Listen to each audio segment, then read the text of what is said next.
तमाम तो आजकल तो नियम बन गया, भोजन करके चले जाते, पढ़े चाहे ना पढ़े, तुम जानो तुम्हारा काम जाने। बरातियों ने भोजन किया और वहां से चले। बोले सच्चिदानंद भगवान की।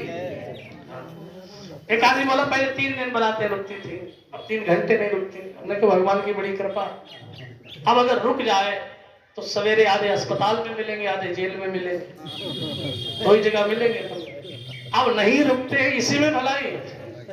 आज जो पिट जाएंगे बेचारे वो अस्पताल में भर्ती होंगे, आज जो पीटेंगे वो जेल जाएंगे।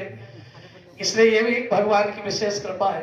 खाने पीने वाले लोग जाते थे तो रुकते थे, पहले खाने पीने वाले जाते थे तो रुकते थे, अब पीने खाने वाले जाते हैं जल्दी चले जाते हैं बेचारे। बोले सच्चिदानंद भगवान की। देवताओं ने कहा कि भाई भोजन होना चाहिए।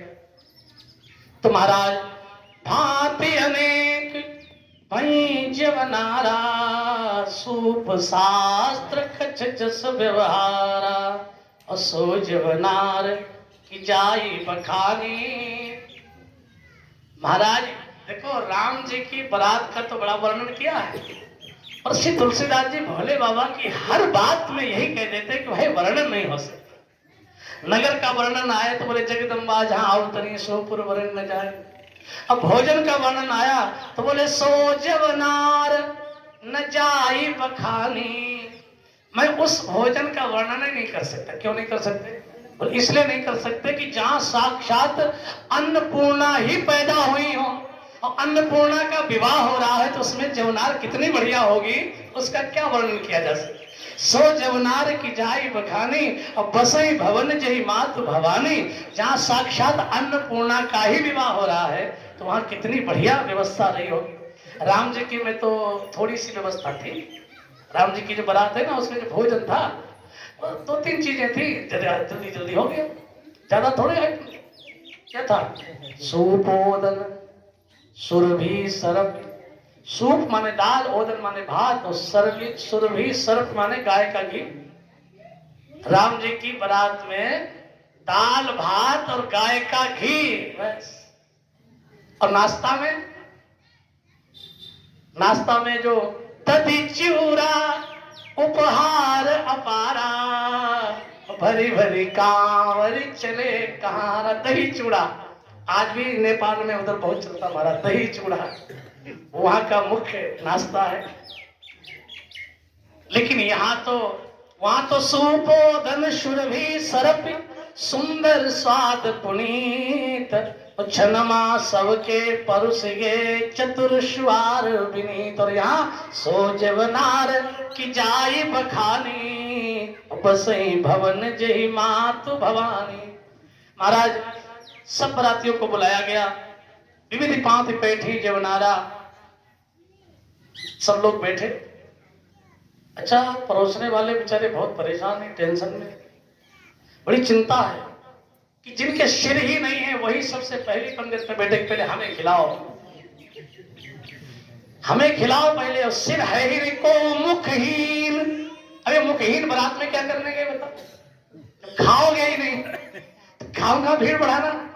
अब ये सबसे पहली पंगत में बैठ गया, बेचारा पत्तल लिए एक आदमी सोच रहा है कि पत्तल परोसे ही नहीं कि ना परोसे, खाएंगे कि नहीं खाएंगे। उसके भीतर से आवाज आई तुम तो पत्तल डालो। उन्हें पत्तल परोसी गई, तब तक दूसरी भीड़ आ गई, उनके हजारों मुख, विपुल मुख काहू। अब एक एक आदमी के सैकड़ों तो मुख है, तो पत्तल डालने वाला सोच रहा है कि एक ही डालें या जितने मुख है पहले उन्हें गिने फिर उतनी पत्तल डालें। महाराज उन्होंने हाथ जोड़ करके देवताओं से कहा कि हमारे यहाँ एक नियम है। क्या? बोले बारात हमारे यहाँ बाद में खाती, पहले दूल्हा खाता। पहले हम दूल्हा को खिला दें, बाद में खाते रहेंगे जैसे खाएंगे। तो महाराज कहा चलो अच्छा दूल्हा को खिलाओ। दूल्हा महाराज को बिठाया गया, भोले बाबा को बिठाया गया, एक पत्तल डाली गई। भोले बाबा ने कहा देखो भाई एक पत्तल ले, 3 पत्तलें और लाओ। तो महाराज आप अकेले ही तो हैं? बोले अकेले नहीं, हमारे साथ बाराती। बोले बाराती बाद में खाएंगे। बोले कुछ बाराती हमारे साथ हमेशा ही रहते 24 घंटे। कौन कौन है? बोले स्फुरन मौलि कल्लोलिनी चारु गंगा, लसद भाल वालिंदु कंठे भुजंगा। बताइए बाराती है कि नहीं? गंगा, चंद्रमा और भुजंग सर्व। तो भैया 3 और पत्तले डाली गई, उन पे माल पुआ मोदक पुरी परुसे सहित उमंग, देखे दूल्हा वेश में 4 बराती संग। माल पुआ लड्डू पूड़ियां सब्जियां शंकर जी ने कहा सब हटाओ, ये कुछ नहीं चलेगा। फिर ये बराती लोग क्या खाएंगे? बोले इनसे पूछो क्या चाहिए। गंगा जी से पूछा गया, चंद्रमा से पूछा पहले आपको क्या चाहिए? अच्छा चंद्रमा को सबसे अच्छा क्या लगता है? बोले अर्घ चाहते चंद्रमा। चंद्रमा को क्या दिया जाता? अर्घ। और भेंट मांगती गंग, भावत दूध भुजंग को, भोला को प्रिय भंग। किसी ने कहा कि भाई ये 4 चीजें हैं। भोजन किया भोले बाबा ने, नाइन आ गई, बोले हमें भेंट दो नेग, आई खवास और स्वाभिमान लिए डोली डोली, बोली दूल्हा जो पान ये पाई। शंकर जी से कहा पान खाओ। शंकर जी बोले किस खुशी में खाएं? बोले हो गई हो विवाह, पर वधू पाई विमल, अब रस रीति से नेग मेरो दिवाई। मेरा नेग दो। शंकर जी ने कहा हम क्या दे नेग में? बोले झोली से निकालो महाराज। भोले बाबा ने हाथ डाला झोली में, और झोली से निकालो एक कालो फटकारो नाग, ऐसो फुफुकारो भगी बाप रे बचाइए। मंडप के नीचे समाज सब लागो हसन, भागो मत नाइन अपनों नेग लिए जाएंगे। अब तो भुजन भुजंगा हंसे, और शीश पर हंसे गंगा, हास ही को दंगा भयो नंगा के विवाह में। भोले बाबा के विवाह में सब हंस रहे, सबको हंसता देखा तो मन ही मन महेश मुस्काही। ये विष्णु भगवान के इशारे पे सब हंसी हो रही। अब भगवान हंसी करा रहे हैं तो इसे देख करके भोले बाबा भी मन ही मन महेश मुस्काही, हरि के व्यंग बचन नहीं जाए। महाराज इनका ऐसा परिवार है। उसके बाद सबने बड़ा सुंदर तरीके से भोजन किया। अब सिंहासन अति दिव्य सुहावा, दिव्य सिंहासन बुलाया गया, उस पर भोले बाबा बैठे शिव विप्रन सिरुनाई। ब्राह्मणों को सिर झुका के, क्यों? अरे भैया मंत्र ठीक ठाक बोलना, ब्राह्मणों को प्रणाम करके, क्योंकि ये संस्कार ब्राह्मण करा रहे हैं। तो बैठे शिव विप्रन सिरुनाई, लेकिन हृदय राखी निज प्रभु रघुराई। श्री राम जी को हृदय में बसाकर भोले बाबा विराजमान हुए। और उसी समय बहुरी मुनीसन उमा बुलाई, करि सिंगार सखी ले आई, करि सिंगार। तुलसीदास जी ने सीता माता के श्रृंगार का बहुत सुंदर वर्णन, बहुत देर तक वर्णन किया। कैसी है सीता माता? बोले सोहन नवल तन सुंदर सारी, जगत जननी अतुलित छवि भारी, जो छवि सुधा पयो निधि होई, परम रूप में कच्छप सोई, शोभारज। पढ़ो ना बालखंड। मंदर सिंगारू मथे पानी पंकज निज मारू, जो छवि सुधा। बड़ा भारी वर्णन है। लेकिन यहाँ पर पार्वती मैया का जब वर्णन का समय आया तो बाबा क्या कहते हैं कि इसके रूप का मैं वर्णन नहीं कर सकता। क्यों नहीं कर सकते? पार्वती माँ और बड़ी मर्यादित रूप में श्री तुलसीदास जी महाराज केवल इतना कहते हैं कि देखत रूप सकल सुर मोहे। देवताओं ने देखा तो सारे देवता रूप को देख करके कैसे हो गए? बोले देखत रूप सकल सुर मोहे। तो इसका मतलब रूप बहुत सुंदर होगा। तुम्हारा थोड़ा वर्णन कर दो। तुलसी बाबा बोले बर नहीं छवि अस कवि जग को है। ऐसा कौन कवि है संसार में जो माँ के रूप का वर्णन कर सके? जगदम्बिका जानी भोग हमा। और देखो सुंदरता की मर्यादा क्या है। पार्वती माता को तुलसी बाबा कहते सुंदरता मर्याद भवानी। माता पार्वती जी सुंदरता की मर्यादा है। मानस में 3 नारियों को तुलसी बाबा ने सुंदर कहा। 3 को। पहली है माता पार्वती जी, उन्हें कहा सुंदरता मर्याद भवानी। तो सुंदरता की मर्यादा। इसके बाद पार्वती जी के बाद दूसरी एक देवी और है, उसे भी सुंदर कहा। किसे? रावण की पत्नी मंदोदरी को भी, तो उसका जब वर्णन किया मंदोदरी का, तो क्या लिखा? मैं तनुजा मंदोदरी नामा, और परम सुंदरी नारी ललामा, परम सुंदरी नारी, परम सुंदरी का मंदोदरी परम सुंदरी है। और तीसरी माता सीता, जनकपुर में जो सीता जी का वर्णन किया तो लिख दिया, बोले सुंदरता कहूं सुंदर करई, सीता जी सुंदरता को भी सुंदर बनाने वाली है। सारे जगत में जो तुम्हें सौंदर्य दिखता है, ये पार्वती सीता मैया का ही स्वरूप है। सुंदरता का सुंदर करे, सुंदरता भी जिनके कारण सुंदर है वो सीता जी। तीन देवियों को सुंदर कहा, उनमें सीता सुंदरता को भी सुंदर करने वाली है, मंदोदरी परम सुंदरी है, और पार्वती माता सुंदरता की मर्यादा है। तो सुंदरता की मर्यादा क्या होनी चाहिए? सुंदरता कहीं दिखे तो उसकी मर्यादा क्या है? बोले देवताओं ने जगदम्बिका जाने भव भामा, असुरन मनई मन कीन प्रणाम। देवता रूप देख करके मोहित हुए, पर देवताओं पर प्रभाव क्या पड़ा? सुंदरता का। जिनकी सुंदरता भीतर काम को जगाए, वो सुंदरता तो सूर्पनखा बना करके गई थी राम जी के पास, लक्ष्मण जी ने उसके नाक कान काट लिए। जो सुंदरता भीतर के काम को जगाने वाली है वो सूर्पनखा की सुंदरता है, और जो सुंदरता भीतर बैठे हुए भगवान राम को जगाने वाली है वो माता पार्वती की सुंदरता है। सुंदरता मर्यादा भवानी, सुंदरता की ऐसी मर्यादा है कि उन्हें देखने के बाद देवताओं ने सुरन मन ही मन कीन प्रणाम, देवताओं ने मन ही मन उनको प्रणाम किया। उसके बाद महाराज दोनों लोग विराजमान हुए, मुनि अनुशासन गणपति पूजो शंभु भवानी। भगवान भोले बाबा पार्वती मैया ने गणेश जी की भी पूजा की। अब कई लोग मन में संशय सोचते हैं कि गणेश जी की पूजा, देखो गणेश जी का जो एक पद है, गणेश भी एक पद का नाम है। देवता अनादि है, सृष्टि के प्रारंभ से ही देवता लोग हैं, उनमें गणेश जी भी हैं, इंद्र हैं, ये सब पदों के नाम हैं, इंद्र गणेश। तो इस समय वर्तमान में भगवान शंकर जी के जो पुत्र विनायक हैं, वो विनायक ही इस समय गणेश के पद पर है, इसलिए वो गणेश हैं। और जब शंकर जी का विवाह हुआ तो विरूपाक्ष नाम के जो देवता थे वो उस समय गणेश के पद पर हैं, इसलिए उस समय वो गणेश है। तुलसीदास जी कहते हैं कौशल संशय करिए नहीं, सुर अनादि जी जान, देवता अनादि।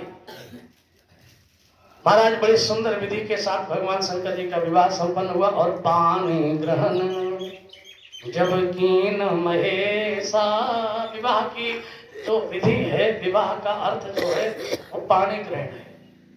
आजकल आप निमंत्रण पत्र पर क्या छपाते काट दो, पानी ग्रहण संस्कार, पानी कहते हैं हाथ, ग्रहण माने। अच्छा, जब आप बेटी का विवाह करते हो तो बेटी का जो पिता है वो अपनी कन्या का हाथ वर के हाथ में देता है, समर्पित करता है।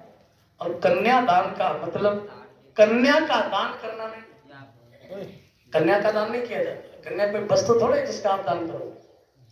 अच्छा, दान की हुई आप जिसे दान कर उसे दोबारा तो स्वीकार नहीं करते, तो कन्या का जब हम दान ही अगर कर दे तो उसे दोबारा क्यों बुलाते हैं अपने घर? कन्या का रिश्ता खत्म नहीं हुआ, वो कोई दान थोड़ी कर दिया तुमने उनको कि वो उसके साथ चाहे जैसा व्यवहार करे। कन्या दान का अर्थ क्या है? जब हम कन्या का दान करते हैं तो कन्या का दान नहीं होता वहां, क्योंकि हम लोगों को इतना समय ही नहीं होता है कि जो वेद मंत्र पढ़े जा रहे हैं, जो मंत्र उच्चारित किए जा रहे हैं, उनका अर्थ क्या है हम पूछ सके। ध्यान और जगह होता है, उसको आप सही से पढ़ें विवाह की विधि। तो जो कन्या होती है उसका जो गोत्र होता है, उस गोत्र का ही आदान प्रदान होता है विवाह में। इसी को कन्या का जो गोत्र है उस गोत्र का दान ही कन्या का दान कहलाता है। आप ऐसे समझिए, जैसे कोई व्यक्ति भारत में पैदा हुआ है, और अगर वो अमेरिका में जाकर के रहने लगे और अमेरिका की नागरिकता ले ले,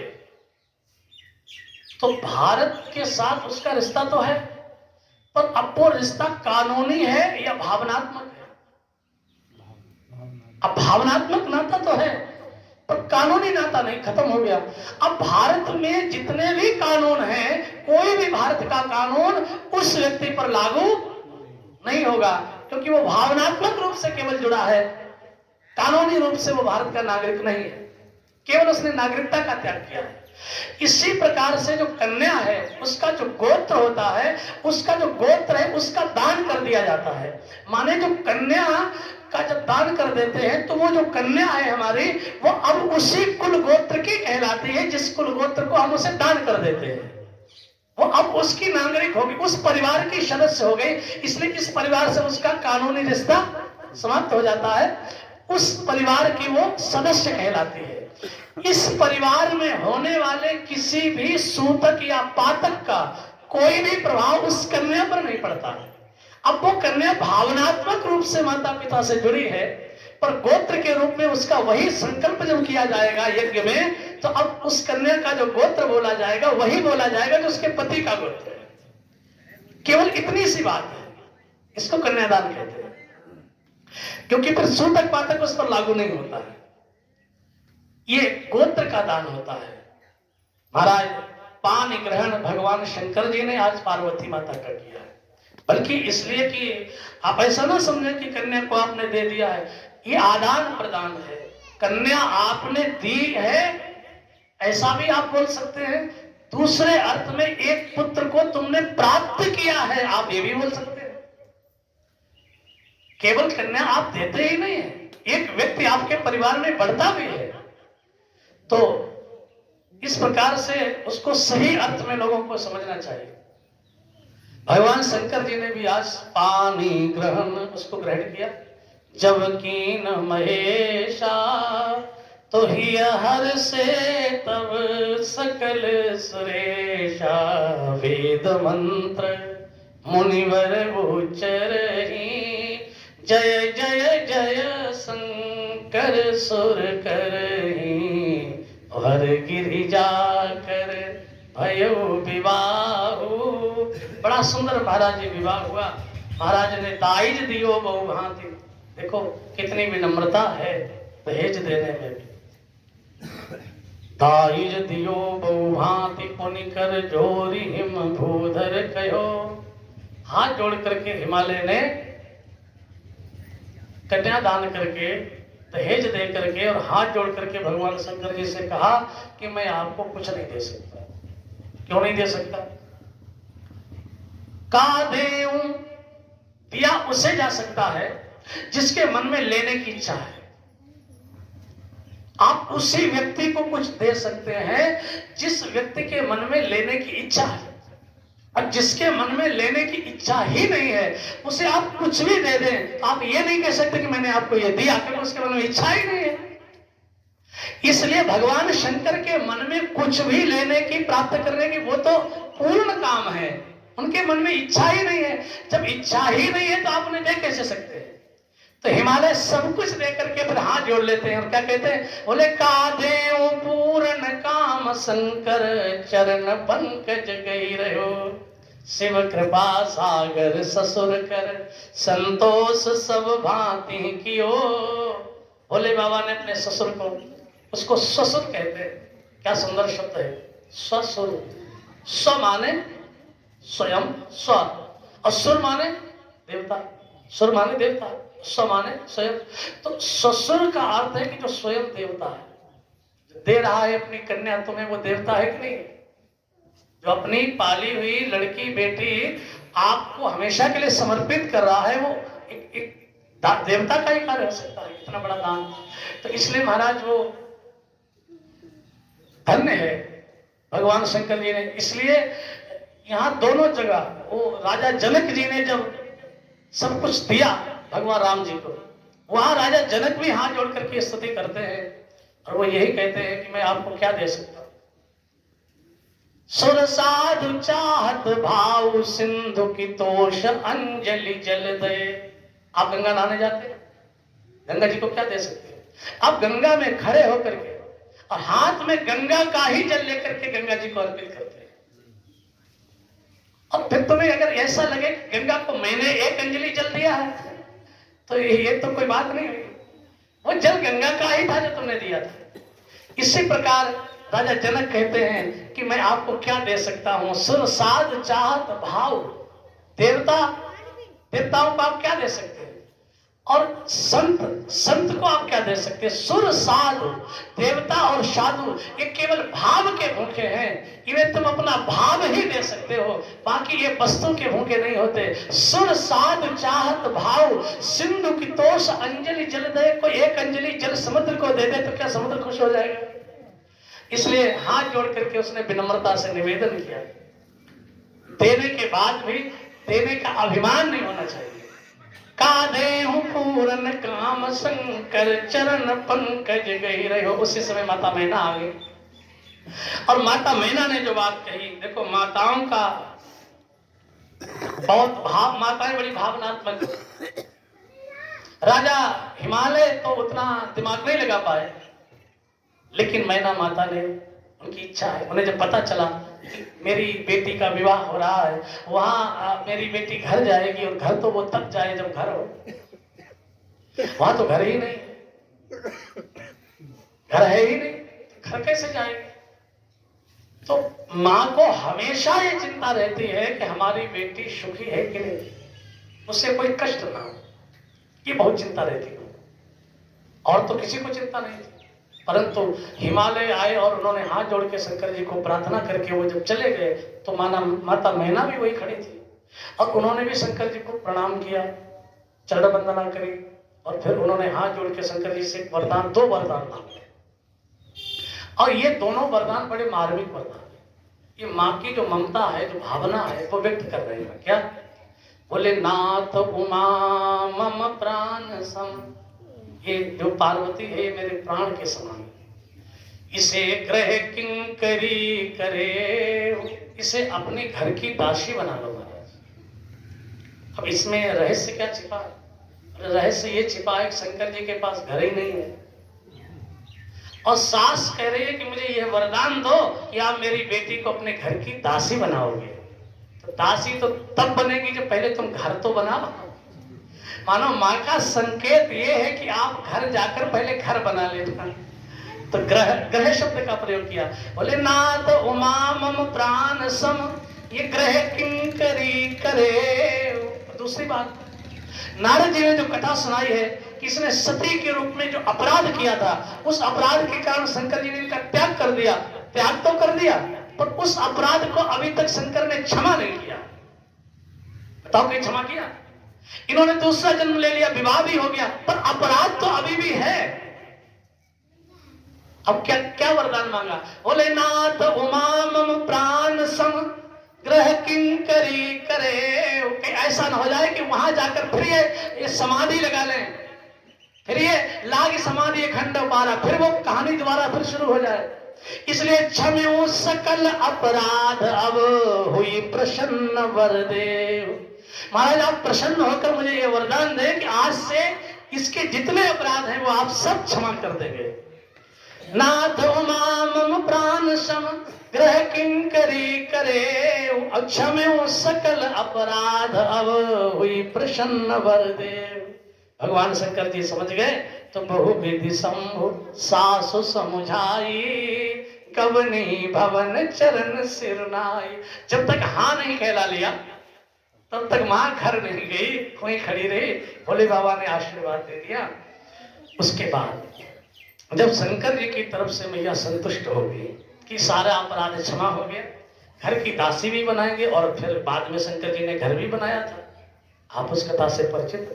ये मैना माता के को दिए हुए आशीर्वाद की पूर्ति हेतु भगवान शंकर ने कैलाश पर महाराज ऐसा भवन बनाया था जिसका वर्णन शास्त्रों में कुछ इस प्रकार है कि महाराज उस भवन जो बनाया है, स्वर्ण भवन बनाया, सोने का, पार्वती जी के रहने के लिए स्वर्ण भवन बनाया था, जिसका नाम लंका हो गया।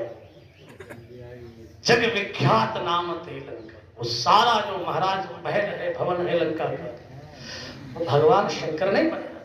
लेकिन जब उसका गृह प्रवेश कराया तो गृह प्रवेश के लिए उन्होंने आचार्य को बुलाया। तो पुलस्त मुनि बहुत बड़े आचार्य थे गृह प्रवेश के, पुलस्त मुनि को बुलाया। वो तो नहीं आए, कहीं चले गए, तो उन्होंने अपना नाती भेज दिया रावण, उत्तम कुल पुलस्त करनाती। और रावण जब आया महाराज उस घर का गृह प्रवेश करने, तो उसकी दृष्टि चारों, वो रावण बहुत बड़ा आचार्य था, पंडित था महाराज, वेदों का विद्वान था, उसके जैसा पांडित्य किसी का। रावण शंकर जी का बहुत बड़ा भक्त था। हम आप जो पूजा करते हो शंकर जी की, तो वही पुराने रटे रटाए मंत्र बोलते रहते हो, सतयुग से अभी तक वही चल रहे, कर्पूर गौरम करुणावतार। रावण की आदत थी कि वो जब शंकर जी की पूजा करता तो स्वयं शंकर जी के लिए नए मंत्रों की रचना करके फिर नए नए मंत्रों से रोज भगवान शंकर की पूजा करता। कितना बड़ा प्रकांड विद्वान रहा होगा। नित्य एक बार जो उसने मंत्र बोल दिया उसको दोबारा फिर नहीं बोलता था। कितना बड़ा महाराज विद्वान रहा होगा, कल्पना कर सकते हैं।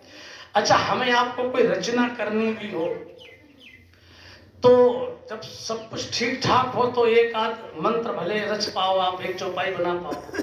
रावण इतना बड़ा विद्वान था कि वो किसी भी स्थिति में शंकर जी की स्तुति के लिए, किसी स्थिति में भी होता, कितने संकट में होता, तो भी नए मंत्र बोलता। जब उसने कैलाश पर गया और शंकर जी को एक हाथ से उठा लिया तो शंकर जी ने थोड़ा वजन बढ़ाया, और वजन बढ़ाया तो वो दब गया इस पहाड़ के नीचे, गिर गया। उस स्थिति में जब प्राणों पर संकट आया, उस स्थिति में उसने शंकर जी को प्रसन्न करने के लिए स्तोत्र बोला, वो उसी समय बना लिया उसने, उसी समय रचा।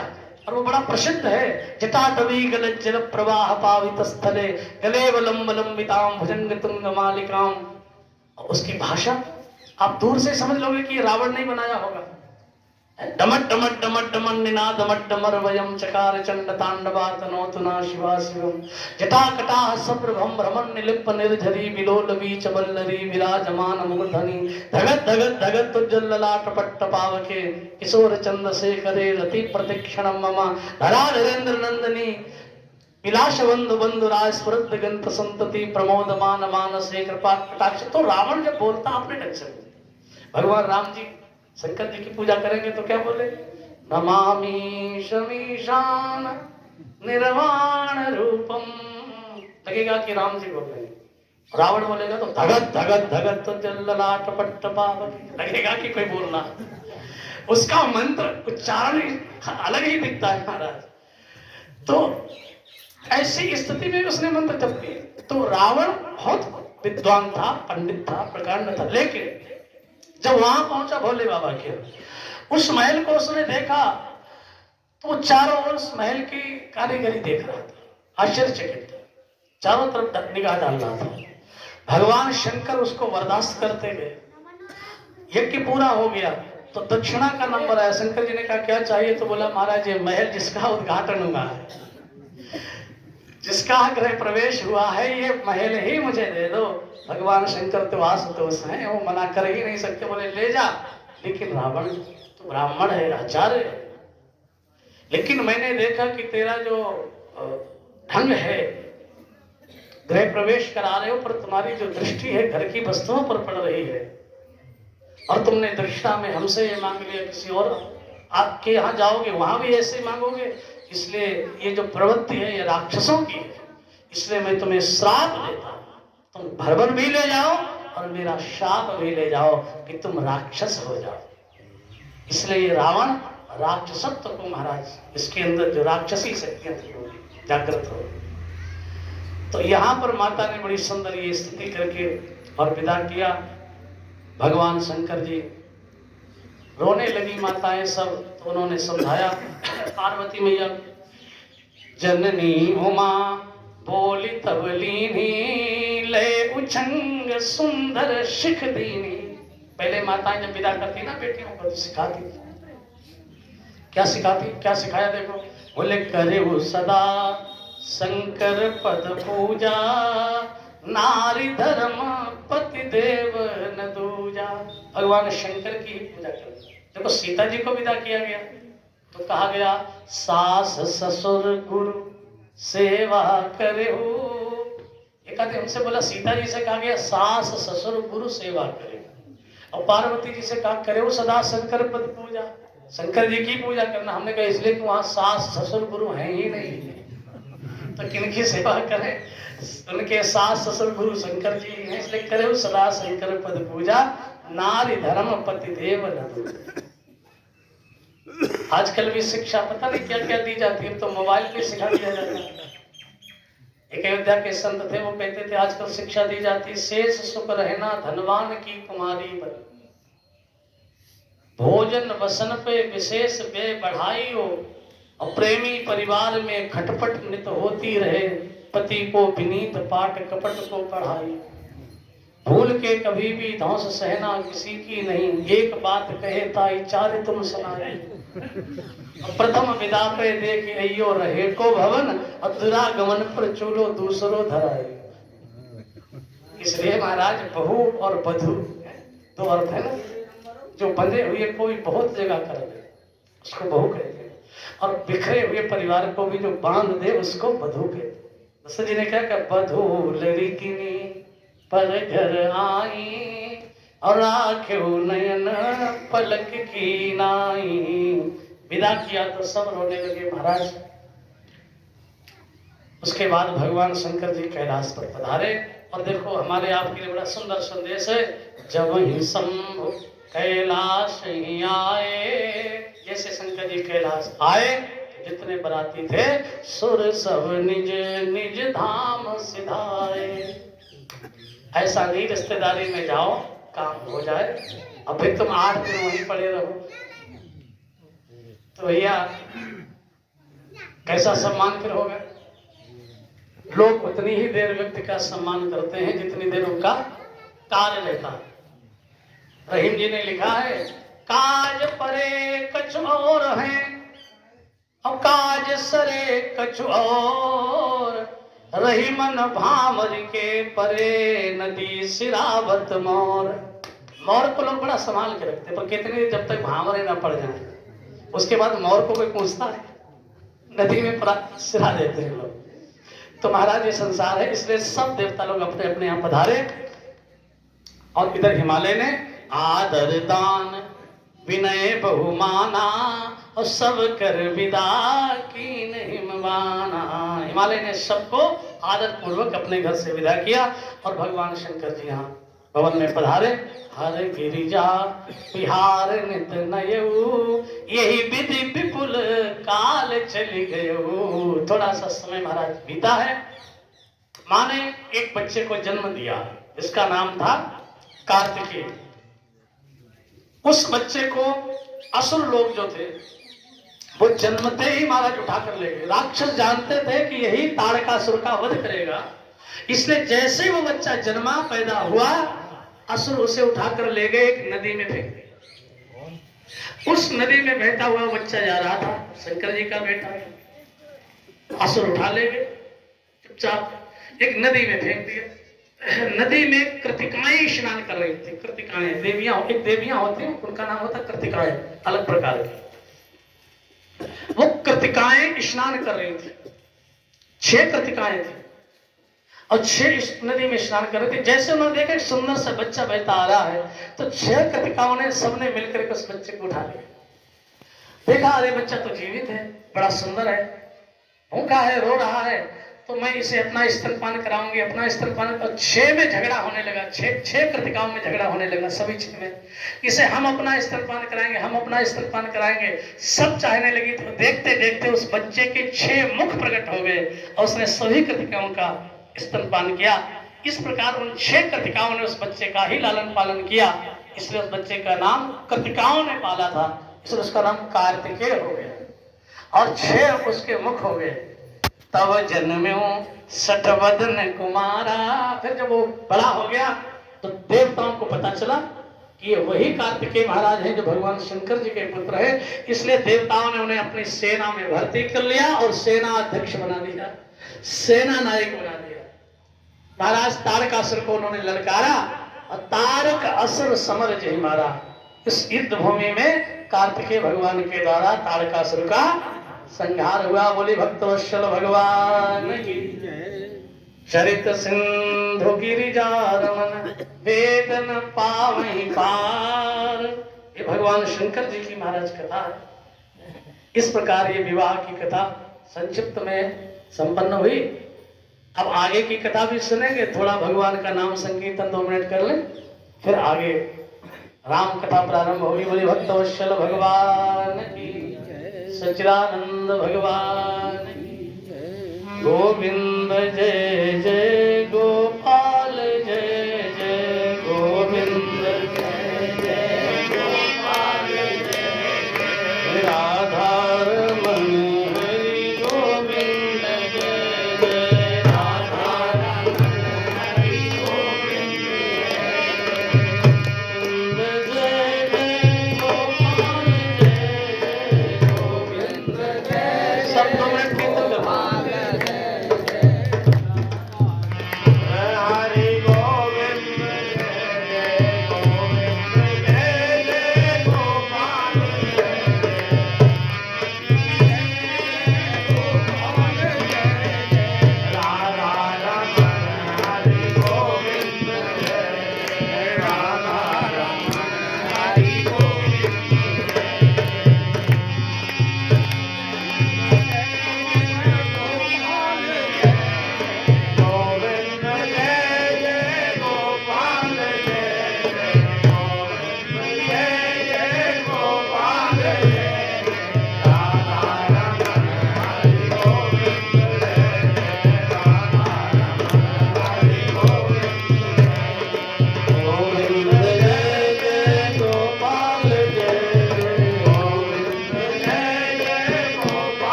शंकर भगवान की जय जय श्री राम।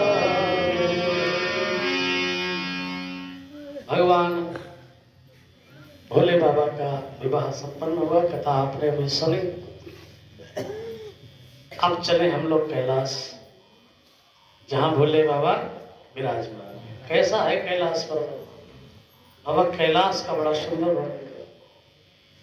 परम रम्य, रम्य माने रमणीक, गिरिवर कैलासु और सदा जहाँ शिव उमा निवासु। सदैव भगवान शंकर और माता पार्वती जी का जहाँ निवास है। बहुत से लोग जाते हैं कैलाश में, लेकिन अब जो कैलाश दिखाई पड़ता है उनमें तो सब जा सकते हैं। जो वृंदावन दिखाई पड़ता है वहां तो सब रह सकते हैं, सब जा सकते हैं। जिसकी जेब में पैसा हो वही जा सकता है। वही रह सकता। लेकिन इनका जो आध्यात्मिक रूप है, वास्तविक जो कैलाश है, वास्तविक जो काशी है, जो वास्तविक जो वृंदावन है, जो अयोध्या है, उसमें केवल अधिकारियों का ही प्रवेश होता है। जो पात्र हैं केवल वही उसमें प्रवेश कर सकते हैं। अन्यथा जो दिव्य और जो चिन्मय हमारे जो तीर्थ हैं, जो अपना स्वरूप छिपाए हुए हैं। जब कोई निमिष में बता रहा था कि अभी भी सूत जी महाराज की कथा चल रही है, 88,000 ऋषि अभी भी कथा सुन रहे हैं शायद। लेकिन वहां प्रवेश के लिए बहुत बड़ी पात्रता की आवश्यकता। भगवान की रास लीला अभी भी वृंदावन में चल रही है, अभी भी बाल लीलाएं गोकुल में हो रही है। और वहां पहुंचने के लिए जो दृष्टि है, जो देखने, किसी ने कहा देखन को घनश्याम की सूरत चाहिए सूर्य सी आंधरी आंखें। श्री कृष्ण को देखने के लिए सूरदास जी के नेत्र चाहिए। इन नेत्रों से हम उन्हें नहीं देख सकते। सूरदास जी को दिखते थे कि नहीं? सूरदास जी ने जितने पद गाए हैं कोई सुना हुआ नहीं गाया। जो देखा है उन्होंने लीला में, जो लीलाएं हो रही हैं देखा है, उसको उन्होंने गाया। इसलिए महाराज उनके अंदर दिव्यता है। श्री वृंदावन में एक संत रहते थे, गुरु शरणानंद जी महाराज। बहुत दिनों के बाद प्रज्ञा चक्षु थे, उनके ये नेत्र नहीं थे। उनका आश्रम में मानव सेवा संघ, आप वृंदावन में जाते हैं ना, तो जो रामकृष्ण मिशन है उसके इधर मानव सेवा संघ नाम से बहुत बड़ा आश्रम है। वो प्रज्ञा चक्षु गुरु शरणानंद जी का ही वहीं रहते थे। हजारों की संख्या में उनके शिष्य थे। एक बार तमाम लोग बैठे थे तो सबका मन हुआ कि चलो आज बिहारी जी का दर्शन करते हैं। तो स्वामी जी का भी मन हुआ कि चलो हम भी दर्शन करें। अब सबके साथ गुरु शरणानंद जी भी गए। जब मंदिर में पहुंचे, सब दर्शन कर रहे थे, वे भी दर्शन कर रहे थे। तो किसी व्यक्ति ने देखा कि तो कोई अंधा व्यक्ति है, इसके नेत्र नहीं है, ये कैसे दर्शन कर रहे हैं। तो उससे नहीं रहा गया, लोग अलग तरीके के होते हैं। उसने कह दिया, कहा महाराज आप कैसे दर्शन करोगे, आपके तो नेत्र नहीं है। तो गुरु शरणानंद जी ने कहा कि मेरे नेत्र नहीं है पर बिहारी जी के तो नेत्र हैं। मैं तो नहीं देख सकता उन्हें, पर वह तो देख लेंगे कि आ गया है, और वो देख ले, यही बहुत आवश्यक है। कई बार हम देखो बिहारी जी में जाते हैं तो धक्का मुक्की करके भीड़ में ये देखने की कोशिश करते हैं एक बार बिहारी जी हमें देख ले, एक बार हम बिहारी जी को देख ले, ये दृष्टि रहती है ना। पर तुमने बिहारी जी को देख पाया या नहीं देख पाया, इसका कोई मूल्य नहीं है। तुम देखे या नहीं देखे ये बात महत्वपूर्ण नहीं है। महत्वपूर्ण यह है कि उस भीड़ में बिहारी जी तुम्हें देख पाएंगे नहीं, और उनकी दृष्टि तुम पर पड़नी चाहिए बस। और उनकी दृष्टि तो पड़ ही जाती है जो तुम भावना लेकर के उस भाव, क्योंकि वो तो भावग्राही जनार्दना, वो तो तुम भाव लेकर के जाते हो। तो फिर इसलिए ज्यादा वहां धक्का मुक्की की आवश्यकता नहीं है कि हम ही उन्हें देख लें, बस वो देख ले कि ये आ गया है, ड्यूटी उनकी फाइल पे चढ़ जाए कि हाँ आया था, इतना आवश्यक है। इसलिए महाराज ये सारे हमारे तीर्थ जो चिन्मय रूप धारण किए हैं, इनमें सबका प्रवेश नहीं है। कैलाश पर तो बहुत भीड़ है और बहुत लोग जाते रहते हैं। पर तुलसी बाबा कहते हैं, जब कैलाश का वर्णन करते हैं, वो कहते हैं परम रम्य गिरिवर कैलासु सदा जहां शिव उमा निवासु। जिस कैलाश पर भगवान शंकर और पार्वती का सदा निवास है, वहां पर कौन कौन जा सकता है, कौन रह सकता है?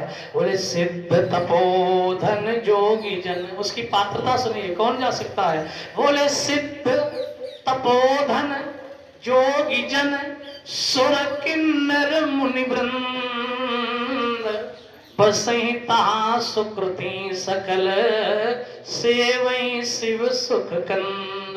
वहां ये लोग रहते हैं, इन्हीं का प्रवेश है। सिद्ध तपोधन जोगी जन सुर किन्नर मुनि वृंद, बड़े बड़े मुमुक्षु, बड़े बड़े अमलात्मा परमहंस, उनका महाराज वहां प्रवेश है। और कौन लोग नहीं जा सकते, उनका भी नाम लिखा है। बोले हरिहर विमुख और धर्म रति नाही, ते नरता सपने हो नहीं जाई। जे हरिहर विमुख, हरिहर विमुख धर्म रति नाही। जिनकी रति धर्म में नहीं है, जो भगवान की सेवा से वंचित है, ते नरता सपने हो नहीं जाई। वो वहां नहीं पहुंच सकते। ये जो कैलाश दिखता है यहाँ भले ही पहुंच जाए झोला बैग लेकर के, लेकिन वो वहां नहीं, ये टूरिस्ट जाते हैं वहां। लेकिन हरिहर विमुख धर्म रति नाही, ते नरता सपने हो नहीं जाई। वहां कोई टूरिस्ट नहीं पहुंचता जहां भगवान शंकर का निवास है, वहां के लिए पात्रता चाहिए। तो महाराज कितने सुंदर वर्णन बाबा जी कर रहे हैं। ते गिरि पर, उस पर्वत पर एक बिटप विशाला, एक विशाल बट वृक्ष है। वो महाराज हमेशा नए नए हरे हरे पत्तों से भरा रहता है। उसके नीचे जो हवा चलती है वो शीतल मंद सुगंध वायु रहती है।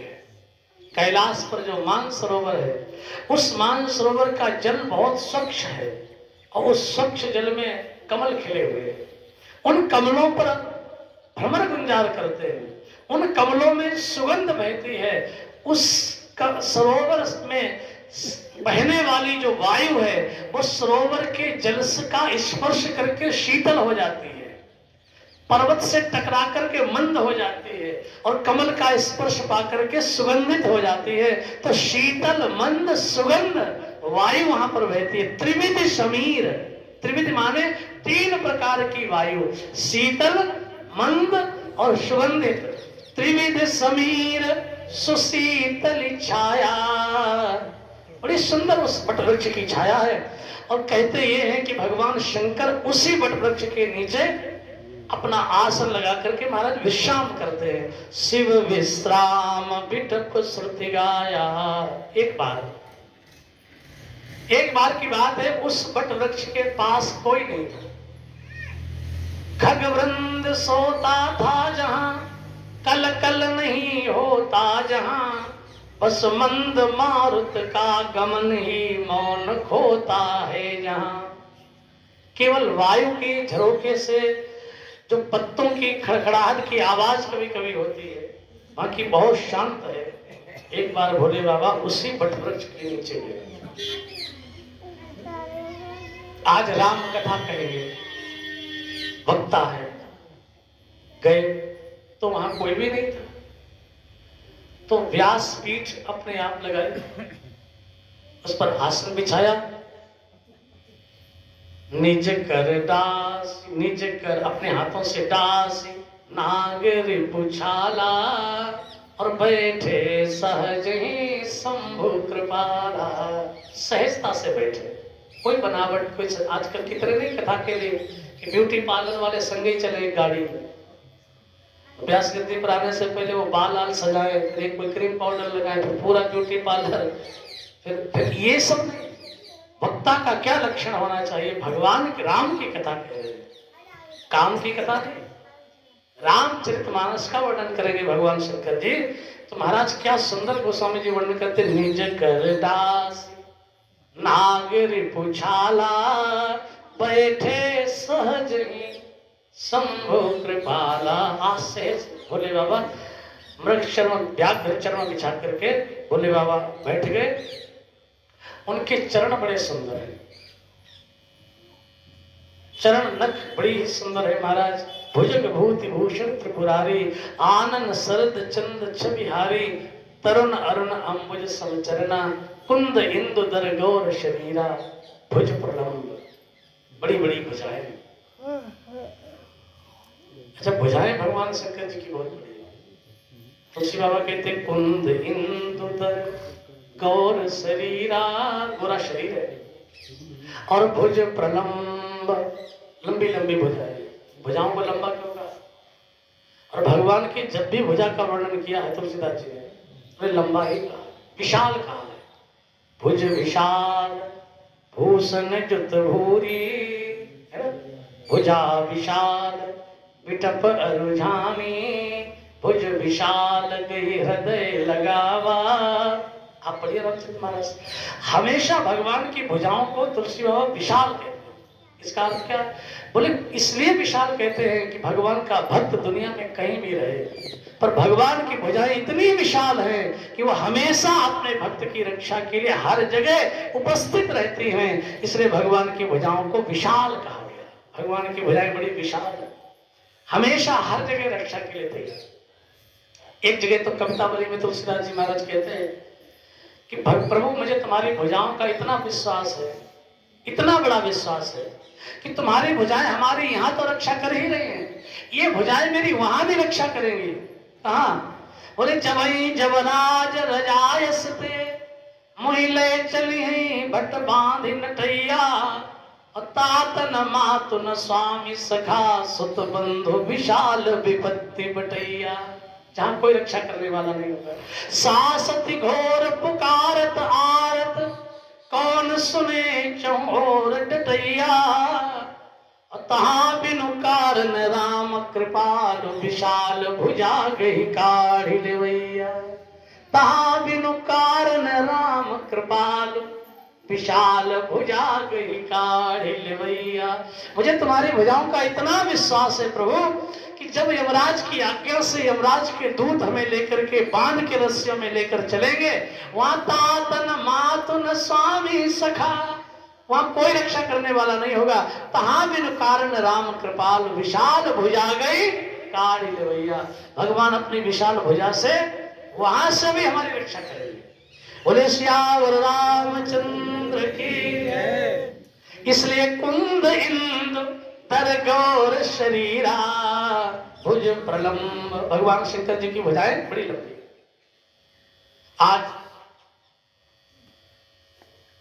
भोले बाबा परिधन मुनि चीरा भुज प्रलंब परिधन मुनि चीरा। परिधान, प्रधान माने कपड़े, मुनियों के कपड़े जैसे मुनि लोग पहनते हैं ऐसे।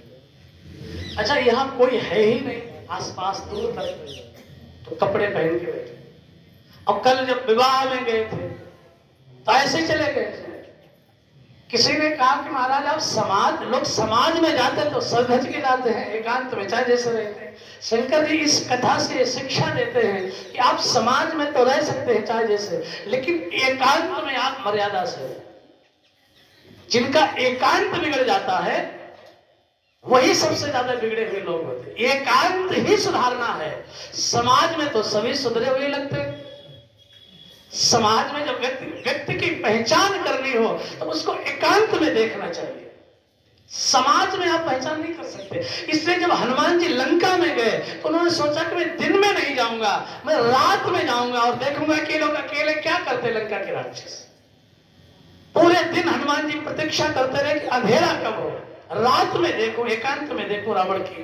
रावण भी दिन में त्रिपुंड लगाता महाराज, और बड़ा भारी महाराज विद्वान बन के रावण बैठता कि नहीं बैठता दिन में, दिन के उजाले में तो बड़ा भारी भक्त बन के बैठता, पर रात के अंधेरे में ये क्या कर रहा है। इसलिए हनुमान जी ने रात के अंधेरे में लंका में प्रवेश किया। पुर रखवारे देख वो कपिमन कीन विचार, अति लघु रूप धरो निश नगर करो पैसा। मैं रात्रि में देखता हूँ। और रात में हनुमान जी ने सब लंका में गए तो क्या देखा, बोले मंदिर मंदिर प्रतिकर शोधा। क्या देखा, देखे जाता अग्नित जोधा। और गए दशानन मंदिर में, रावण के मंदिर में गए तो वहां क्या देखा, बोले अति विचित्र। तुलसीदास जी क्या कहते हैं, अति विचित्र। किसी ने कहा कुछ तो बताओ, बोले कहीं जाते सुनाई, कहा नहीं जा सकता। अति विचित्र स्थिति नहीं है, अति विचित्र, अति विचित्र कही जाते सुनाई। शयन किए देखा कपिते मंदिर मोहन देख वैदे। देही के मंदिर में वैदेही क्या मिलेगी। लेकिन रात के अंधेरे में जब हनुमान जी विभीषण के घर में गए, रात के अंधेरे में जब विभीषण जगा तो राम राम ते स्मरण की ना। हनुमान जी समझ गए कि समाज में तो राम नाम का सब स्मरण करते हैं, पर रात के अंधेरे में आदमी राम नाम का स्मरण कर रहा है, इसलिए हृदय हर्ष कपि सज्जन चीना। हनुमान जी समझ गए निश्चित ये संत है, क्योंकि एकांत में रात के अंधेरे में भगवान का नाम ले रहा है। तो हृदय हर्ष कपि सज्जन चीना। बोले यही सन हट करी हो पहचानी, ये साधते हो इन कारजानी, ये संत है। इसलिए भाई एकांत को हम सुधारें। भगवान शंकर आज एकांत में हैं, तो भुज प्रलंब परिधन मुनि चीरा, तरुण अरुण अम्बुज समचरना। बड़े सुंदर उनके चरण हैं। जटा मुकुट सुर सरित सिर, लोचन ललिल विशाल, नीलकंठ लावण्य निधि, सोह बाल विदुभाल। आज सुंदरता का वर्णन हो रहा है, कल विवाह में नहीं है। वहां तो विकट वेश, विवाह में विकट वेश रुद्र ही जब देखा। अब यहां नीलकंठ लावण्य निधि, सुंदरता की साक्षात प्रतिमूर्ति बने। इसका मतलब क्या है? व्यक्ति सुंदर नहीं हो सकता। अगर शंकर जी सुंदर होते तो कल भी तो सुंदर होते विवाह में। वहां तो विकट वेश, यहाँ नीलकंठ लावण्य निधि, माने वो भगवान की कथा का वर्णन करने जा रहे हैं। और जब कथा का वर्णन करने जा रहे हैं तो तुलसीदास जी भगवान शंकर जी का वर्णन करते हुए कहते हैं कि अब वो बड़े सुंदर लग रहे हैं। व्यक्ति की सुंदरता भगवान के नाम लेने में, कोई व्यक्ति सुंदर या कुरूप नहीं होता। भगवान का जो नाम ले संसार में, उससे बढ़िया शरीर और कोई नहीं हो सकता। देखो इस शरीर को अधम कहा गया है। क्षितिजल पावक गगन समीरा, पंचरचित अति अधम शरीर। अधम कहा कि नहीं, लेकिन फिर इसी शरीर को पावन भी कहा। कब? बोले सोई पावन और सोई सुभग शरीरा, जो तनु पाई भजिय रघुवीरा। जब हम इस शरीर से भजन करते हैं तो ये शरीर कैसा हो जाता? सोई पावन और सोई सुभग शरीर। एक और अधम कहा, यहाँ इसको पावन कहा। जब हम भगवान का स्मरण करते हैं तो हमारा शरीर भी पावन हो जाता है। सुमिरि पवन सुत पावन नामो, पावन है भगवान का नाम। और वो जब हम उच्चारण करते हैं तो सारा शरीर, सारा परिकर पावन हो जाता है। भगवान का ऐसा महाराज दिव्य नाम है, वो इतना पवित्र है। जहां पर भगवान का नाम स्मरण किया जाता है भूमि पावन हो जाती है, लोग पावन हो जाते हैं। सो कुल धन्य उमा सुन जगत पूज्य सुपुनीत, कुल धन्य हो जाता है। इस प्रकार आज भगवान शंकर जब बैठे हैं तो बैठे सो काम रिपु कैसे, ऐसा लग रहा है कि धरे शरीर शांत रसु जैसे। क्या सुंदर बैठे सो काम रिपु कैसे। काम रिपु माने शंकर। धरे शरीर शांत रसु जैसे, ऐसा लगता है मानो जो शांत रस है वो शरीर धारण करके आज यहाँ बैठा हुआ है। अच्छा, भगवान शंकर जी शांत है। धरे शरीर शांत रस जैसे। जो रस, जो लोग साहित्य पढ़े हैं, पहले पढ़ते थे ना तो विद्यालय में गुरुकुल में रस पढ़ाए जाते थे। 9 रस है, 9 रस, 9 प्रकार के रस हैं। उन रसों का वर्णन है। उन रसों में एक शांत रस है। शांत एक रस है, एक रस है, वीर रस है, अनेक 9 रस हैं। उनमें जो शांत रस है। अच्छा, इन रसों के स्थायी भाव भी पढ़ाए जाते हैं। इनके स्थायी भाव क्या है? तो अब जो शांत रस है, उस शांत रस का जो स्थायी भाव है वो निर्वेद है। शांत रस का स्थायी भाव क्या है? निर्वेद। और निर्वेद का अर्थ होता है वैराग्य। निर्वेद माने वैराग्य। तो शांत रस का स्थायी भाव, स्थायी भाव माने वो जो रस है वो स्थायी कैसे रहेगा? बोले ये चीज होगी तो वो स्थायी रहेगा। तो शांत रस जो है वो अपनी जगह स्थायी कैसे होगा? बोले तब होगा जब निर्वेद होगा। निर्वेद माने वैराग्य। बोले जब आपके जीवन में वैराग्य होगा तभी आपके जीवन में शांति आएगी। बिना वैराग्य के शांति आ ही नहीं सकती। भगवान शंकर वैराग्य के रूप में है, इसलिए उनके जीवन में शांति है। बैठे सोह काम रिपु कैसे, और धरे शरीर शांत रस जैसे। आज भगवान शंकर जी शांत रस दिखते हैं। क्यों? क्योंकि उन्होंने उसके स्थायी भाव वैराग्य को प्राप्त कर लिया है। इसलिए आज बहुत शांत भाव से बैठे। और माता पार्वती जी इसी दिन की तलाश में थे, इसी अवसर की तलाश में थे कि कब भोले बाबा एकांत में मिले, थोड़ी सी राम कथा पूछे। हम लोग सोचते भीड़ भाड़ हो तो राम कथा करें, तब राम कथा सुने। और पार्वती जी इसी अवसर की तलाश में है कि कब एकांत में हो राम की कथा। बाबा कहते पार्वती भल अवसर जानी, गई शंभु पही मातु भवानी। माता पार्वती जी जानी प्रिया, शंकर जी ने देखा पार्वती जी आई, जानी प्रिया, कितना प्रेम करते हैं। जानी प्रिया आदरु अति कीना, शंकर जी ने आदर किया पार्वती। पति अपनी पत्नी का आदर कर रहा है। भारतीय संस्कृति, हमारे देवी देवताओं की संस्कृति, हमारे ऋषि मुनियों की संस्कृति क्या सुंदर हमें शिक्षा देती है। आप पति हैं तो आपको अपनी पत्नी का आदर करना चाहिए। जान प्रिया आदर। आजकल तो पति वही है जो पत्नी पर अपनी अकड़ दिखाता है, उसको लोग समझते हैं कि हम पति हैं, लेकिन नहीं। आदर अति, माताओं का आदर होना ही चाहिए। देखो भगवान सब सहन कर लेते हैं। किसी भी संगीता ग्रंथ में या किसी भी पुराण में या किसी साहित्य के भी ग्रंथ में आपने कभी ये नहीं पढ़ा होगा कि जिन घरों में पुरुषों की पूजा होती है वहां देवता रहते हैं। कहीं पढ़ा होगा किसी शास्त्र में, किसी संहिता में, किसी तंत्र में कहीं ये नहीं लिखा है कि जिन घरों में पुरुषों की पूजा होती है उन घरों में देवता रहते हैं। पर महाराज मनु ने अपनी स्मृति में, मनु स्मृति में, मानव की पहली स्मृति है, पहला ग्रंथ है मानव जाति का, मनु स्मृति। उसमें मनु महाराज कहते यस्त नारस्त पूजनते रमनते तत्र देव।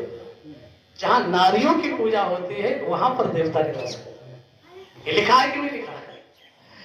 पुरुषों का नहीं लिखा पर माताओं का।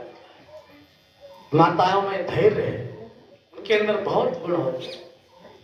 इसलिए जहां नारी के आंसू गिरे हैं वो भूमि चाहे हस्तिनापुर की रही हो और चाहे लंका की रही हो, जहां नारी के आंसू गिरे हैं वो जल करके भस्म ही हो। चाहे वो रावण की लंका रही हो, चाहे वो कौरवों की। आप हस्तिनापुर कभी जाइए, उसकी दशा तो देखिए। आज भी क्या हालत है हस्तिनापुर। आज भी महाराज हस्तिनापुर में वहां उन्नति नहीं हो सकती है क्योंकि द्रौपदी के आंसू उस भूमि पर गिरे। और आंसू तो सीता जी को कई जगह आए। जनकपुर में जब राम धनुष नहीं तोड़ गए तो भी सीता को रोना आया है, पर आंसू उन्होंने गिरने नहीं दिया है जनकपुर की भूमि पर। ध्यान रखना, लोचन लोचन जल रहा लोचन कोना, जैसे परम कृपन कर सोना। गिरने नहीं दिया। लोचन जल रहा लोचन कोना, एक कोने में ही थोड़ा सा जल है, भूमि पर नहीं गिरा है। लेकिन लंका की भूमि पर माता जानकी के आंसू गिरे हैं, इसलिए लंका सोने की है लेकिन फिर भी जल करके भस्म हो गई है माता जानकी जी के संताप से। इसलिए जो अपने घरों में पशुओं को पीटते हैं, नारियों की पिटाई करें, जिन घर पशु भूखन मरे नारिन राही कलेश, तिन घर ते दारिद्रता कबहु न जाई खगेश। उन घर से कभी भी दरिद्रता नहीं जाती। वो साक्षात लक्ष्मी जी का स्वरूप है, इसलिए उनका सम्मान बहुत आवश्यक। इसलिए भगवान शंकर जानी प्रिया क्या कर रहे हैं पार्वती जी का आदर अति कीना। आदर देखो, भगवान राम सीता जी का आदर करते हैं कि नहीं? अरण्य कांड में आता, एक बार चुन कुसुम सुहाए और निजकर भूषण राम बनाए। सीता जी के लिए राम ने आभूषण स्वयं अपने हाथों से बनाए और सीता ही पहिराए अति सादर, आदर से पहनाए। आदर किसका करना चाहिए? अपने से बड़े का। आदर किसका किया जाता है? आदर अपने से श्रेष्ठ का। आप सोच रहे होंगे कि फिर पत्नी श्रेष्ठ होती पति से? बिल्कुल होती है। अगर नहीं होती शंकर जी आदर क्यों करते? हमारे यहाँ वो व्यक्ति श्रेष्ठ होता है जो त्याग करता है, जो ग्रहण करता है वो श्रेष्ठ नहीं होता है। त्याग करने वाले की महिमा गाई जाती है। जब विवाह होता है तो पति त्याग करता है या पत्नी सब त्याग करके आती है? पत्नी त्याग करती है, पति के लिए अपने माँ बाप का त्याग करती है, इसलिए उसका आदर है। आजकल तो बच्चे भी वैसे हो गए हैं, पत्नी से पूछते हैं कि तुमने हमारे लिए क्या किया, पत्नी कहती कि हमने तुम्हारे लिए अपने माँ बाप का त्याग किया। आजकल के पढ़े लिखे लड़के कहते ठीक है तो हम भी तुम्हारे लिए अपने माँ बाप का त्याग करें। वो आदर तो नहीं कर सकते पर वो भी माँ बाप का त्याग कर देते हैं, कहते चलो बराबर हो। लेकिन भाई पत्नी का सम्मान है। भगवान शंकर जी ने पार्वती मैया का बड़ा सुंदर आदर किया, इसलिए देखो माताएं देवियां होती है, अपने नाम के आगे देवी लिखती नहीं। कोई पुरुष अपने नाम के आगे देवता नहीं लिखता है। आजानी प्रिया आदर अति कीना, वाम भाग आसन हर दीना। आज वाम भाग में आसन डाल दिया। पार्वती माता वहां बैठी शिव समीप हर्षित होकर आनंदित होकर के बैठी। अब उन्हें पिछले जन्म की याद, ये वही भोले बाबा है जिन्होंने सन्मुख शंकर आसन दिया, इन्होंने सन्मुख आसन दिया था। अब लगता मेरा वो सारा अपराध क्षमा हो गया। अब वाम भाग आसन हर दीना, तो पति ही हेतु तो अधिक अनुमानी।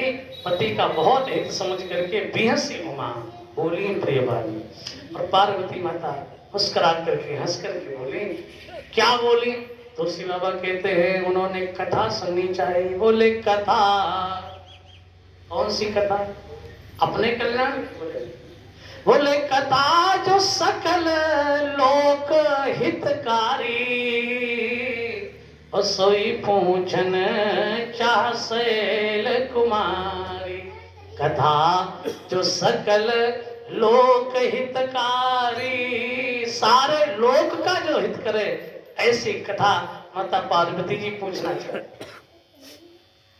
भगवान की जो कथा है वो सारे लोक का कल्याण करती है। किसी एक व्यक्ति का कल्याण करने के लिए भगवान की कथा नहीं है। कथा कैसी है? बोले कथा जो सकल लोक हितकारी। वही आज राम कथा माता पार्वती जी ने पूछना चाहा तो भगवान शंकर जी से हाथ जोड़े और बोले विश्वनाथ। विश्वनाथ, अच्छा सकल लोक हितकारी कथा क्यों पूछी? पार्वती जी ने कहा कि अगर आप केवल मेरे ही नाथ होते, अगर मेरे नाथ होते तो मैं तुमसे अपने कल्याण की कथा पूछती। आप विश्वनाथ हैं, इसलिए मैं विश्व के कल्याण की कथा तुमसे पूछती। बोले विश्वनाथ, पहले आप विश्व के नाथ हैं, बाद में मेरे नाथ। विश्वनाथ फिर मम नाथ पुरारी, त्रिभुवन महिमा विदित तुम्हारी। आपकी महाराज बहुत बड़ी महिमा है।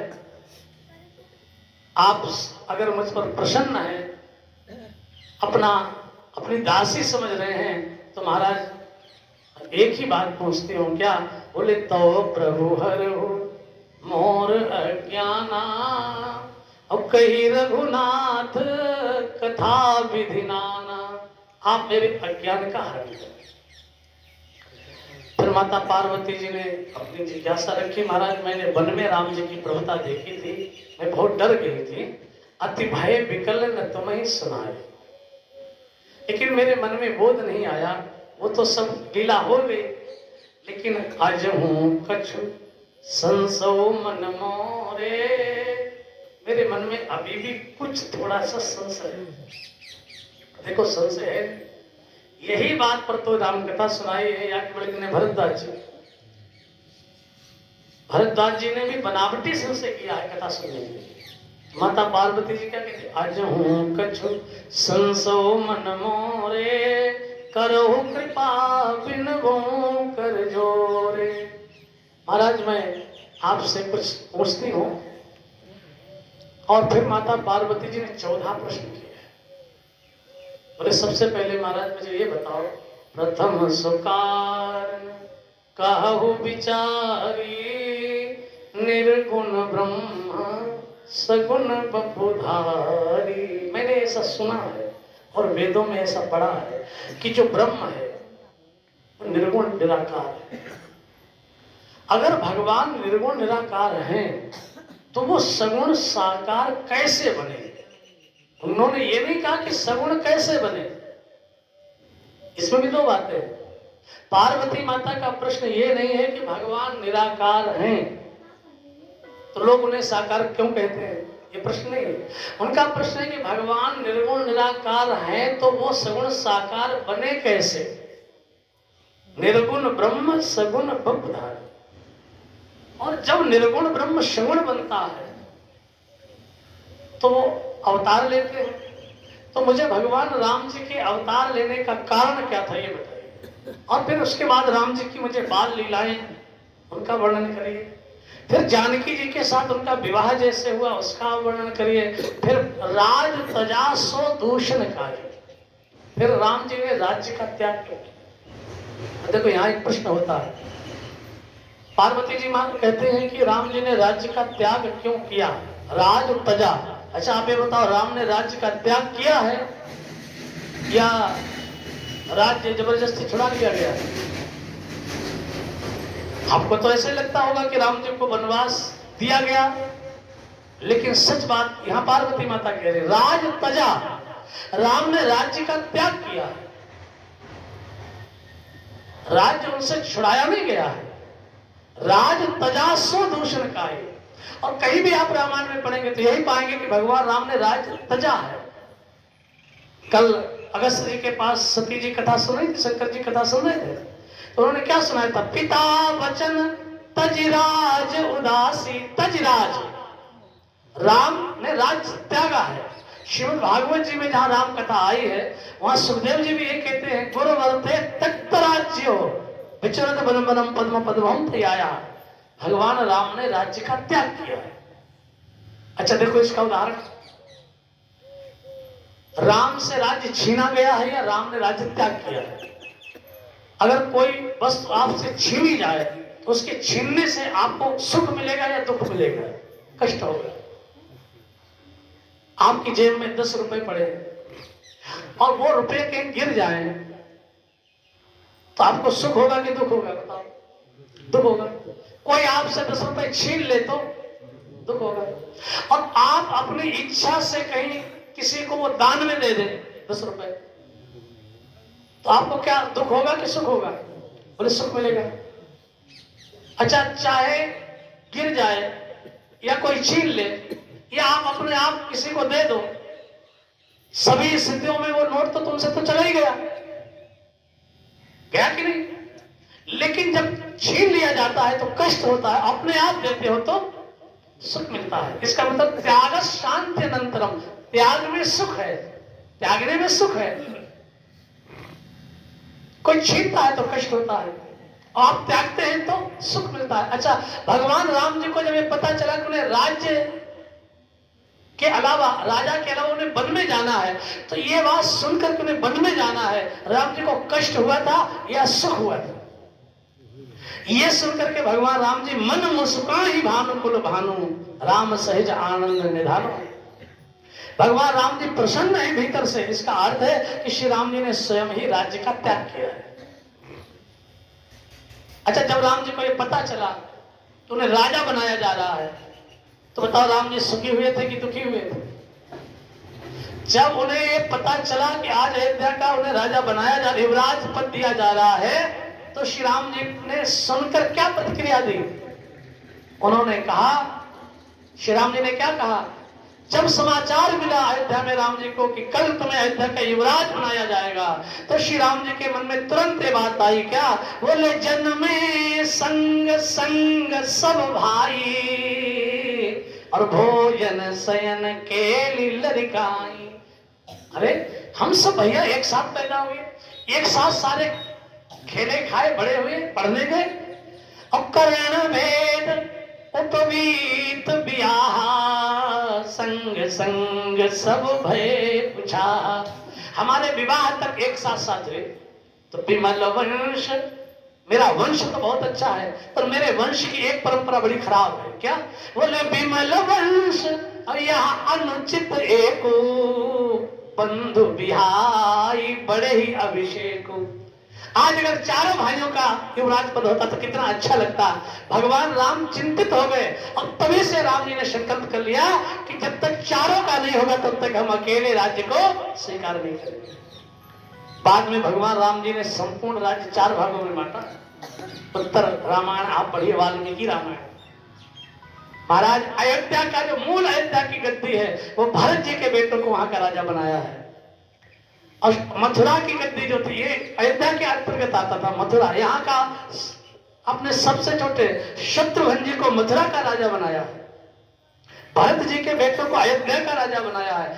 अपने बेटों को दक्षिण कौशल का राज्य दिया है और लक्ष्मण जी के पुत्रों को उत्तर कौशल का राज्य दिया है। चारों दिशाएं अपने चारों पुत्रों के बेटों में भगवान राम जी बांट करके प्रजा सहित रघुवंश मन किम गवने निजा। ये सारी व्यवस्था भगवान राम, इसीलिए आज भी लोग कल्पना करते कि राम राज्य होना चाहिए जहां सबके लिए पैर न कर काहू सन कोई, राम प्रताप विषमता खोई। कोई महाराज विषमता नहीं थी, सबके जीवन में समता थी। तो ऐसा भगवान राम जी करा। इसलिए माता पार्वती जी यहाँ पहुंचती हैं। राज तजा, राम ने राज्य क्यों दिया? राज्य में ऐसा क्या दोष आ गया था कि भगवान राम जी ने उस राज्य का त्याग कर दिया। और जब उसका विस्तार करेंगे, अयोध्या कांड में पहुंचेंगे तो आपको बताएंगे क्या क्या उसमें दोष आ गए, कई प्रकार के दोष आ गए। राज तजासो दूषण का ही। और उसके बाद भगवान ने वन में रह करके अपनी कौन कौन सी लीलाएं करी। और महाराज उन्होंने रावण को कैसे मारा। फिर राज बैठी कीनी बहुलीला, सकल कहु शंकर सुखशीला। महाराज ये सारी कथा मुझे सुनाओ। इसके बाद मुझे उस तत्व की बात बताओ जिसको प्राप्त करके बड़े बड़े मुनि, उन्हें खाने पीने की भी याद नहीं रहती, तन की भी शुद्ध नहीं रहती। जे विज्ञान मगन मुनि, ऐसा कौन सा विज्ञान है जिसे प्राप्त करके मुनि लोग मगन, इतने मगन हो जाते हैं कि फिर उन्हें और कुछ नहीं चाहिए, सब छूट जाता है। महाराज भक्ति का, ज्ञान का, वैराग्य का सही सही वर्णन आप कर दीजिए। और भी भगवान राम जी की कथा के जो रहस्य हैं उन सबका आप उद्घाटन करें। और महाराज जो कुछ हमने न पूछा हो वो भी आप सुना दीजिए। कोई जरूरी थोड़े कि हमने सब बातें पूछी। जो प्रभु मैं पूछा नहीं होई, सो दयाल राखो जन गोई। प्रश्न उमा के सहज सुना। पार्वती माता के सारे जो प्रश्न है बड़े सरल हैं, छल विहीन है। वो परीक्षा लेने के लिए नहीं पूछ रहे, सुनने के लिए पूछ रहे। आदमी दो तरह से पूछ, आजकल तो लोग केवल दूसरे की परीक्षा लेने के लिए पूछते हैं कि नहीं आता जाता है कि नहीं, सुनने के लिए नहीं पूछते, परीक्षा के लिए पूछते। छल, प्रश्न में छल नहीं है पार्वती, छल विहीन। सुनकर भगवान शंकर जी के मन में बहुत आया। और अब भगवान भोले बाबा राम कथा कहना प्रारंभ करते हैं। तो महाराज सबसे पहले क्या किया उन्होंने, जैसे माता पार्वती जी ने विविध प्रश्न किए, भगवान शंकर ने राम कथा कहने का संकल्प किया। भगवान राम की कथा जब कोई वक्ता सुनाने का संकल्प करता है तो कथा में सबसे पहले कौन आता है? भगवान शंकर जी की ने राम कथा जब प्रारंभ करी तो सबसे पहले भगवान शंकर के हृदय में भगवान की कथा प्रकट हुई। हरे राम, हर कहते भगवान शंकर जी, बोले हर ही राम चरित सब आए। भगवान शंकर के हृदय में राम की कथा प्रकट हो गई। सबसे पहले कौन आता है कथा में? पहले कथा ही आती है। अब कथा ना आए तो आजकल लोग डायरी रखते हैं, बस हृदय में कुछ नहीं आता, जो आता जाता वो डायरी में ही आता। भगवान शंकर हारे ही उनके हृदय में रामचरित सब आए, तो प्रेम पुलकी लोचन जग छाए। राम कथा भीतर प्रकट होगी, सारी कथा भीतर प्रकट होगी। कहां से आई? हरि राम चरित सब आए, तो कहीं तो होंगे जहां से आए। किसी ने तो बनाए होंगे ये चरित्र। किसने बनाए होंगे? शंकर जी ने बनाए। रचि महेश निज मानस राखा, भगवान शंकर ने इनको रचा था, अपने मन में रखा था। आज अवसर आया तो वो ग्रंथि खोल दी भोले बाबा ने, और वो सब के सब चरित्र भोले बाबा के हृदय में आकर के प्रकट हो गए। हरि राम चरित सब आए, प्रेम पुलकी लोचन जल छाए। कथा में सबसे पहले कथा थी, उसके बाद शंकर जी के हृदय में दूसरा भी व्यक्ति आया। दोबारा कौन आया? पहले कथा आई, और जहां कथा आई वही श्री रघुनाथ रूप उर आवा, परमानंद अमित सुख पावा। पहले कथा आई, और कथा जो आई श्री राम जी हृदय में आई। जहां कथा होती, जहां कथा आती, पक्का समझिए वहां सबसे पहले भगवान राम जी आए, श्री राम जी आए। भगवान शंकर के हृदय में कथा आई, तो भगवान शंकर के हृदय में राम जी आए। इसलिए महाराज कथा हृदय में आनी चाहिए, बुद्धि में नहीं। कथा को हृदय से ही कहना चाहिए। कथा जिनके हृदय में ही नहीं आती है, तो बुद्धि में या बाहर से, कथा बाहर नहीं होती है, कथा भीतर से प्रकट होनी चाहिए। वो कोई सीखा हुआ ऐसा नहीं है कितना है, कथा हृदय से, हृदय में कथा प्रकट होनी चाहिए। भगवान शंकर के हृदय में राम की कथाएं प्रकट हो गए। हर ही रामचरित सब आए, प्रेम पुलक लोचन जल छाए। उसके बाद श्री रघुनाथ रूप और आवा, भगवान राम जी का रूप हृदय में आ गया। बहुत आनंदित है भगवान शंकर। मगन ध्यान रस दंड जुग, भगवान शंकर जी के नेत्र बंद हो गए, हृदय में राम जी आ गए, तो नेत्र बंद हो गए, और राम जी के ध्यान में भोले बाबा मगन हो गए। कितनी देर के लिए? 2 दंड के लिए मगन हो गए। अब पार्वती जी घबराई, ये भगवान अच्छी बात हमने पूछी, इनके हृदय में ही भगवान आ गए और ये भगवान के ध्यान में मगन। अब भक्ता अगर ध्यान में मगन हो जाए तो फिर सुनाएगा तो। राम जी ने शंकर जी से कहा कि ज्यादा मेरे ध्यान में मगन मत हो, थोड़ा अपने मन को बाहर निकालो, नहीं तुम कथा कैसे कह पाओगे। भक्त ही डूब जाएगा, केवट ही डूब जाए तो फिर सवारियों का क्या होगा। इसलिए मगन ध्यान रस दंड जुग, फिर पुनि मन बाहर कीन, मन को बाहर किया। रघुपति चरित महेश तव हर्षित वर्णय लीन, रघुपति चरित महेश तव हर्षित वर्णय लीन। अब भगवान शंकर जी ने बोलना शुरू, हर्षि सुधा सम गिरा उचारी, और बोले हैं तो क्या, सबसे पहले उन्होंने भगवान की वंदना की, मंगलाचरण किया। जैसे हम लोग आते हैं ना कथा में, तो पहले मंगलाचरण, कोई भी कथा प्रारंभ करने से पहले मंगलाचरण। कई लोग नहीं करते हैं।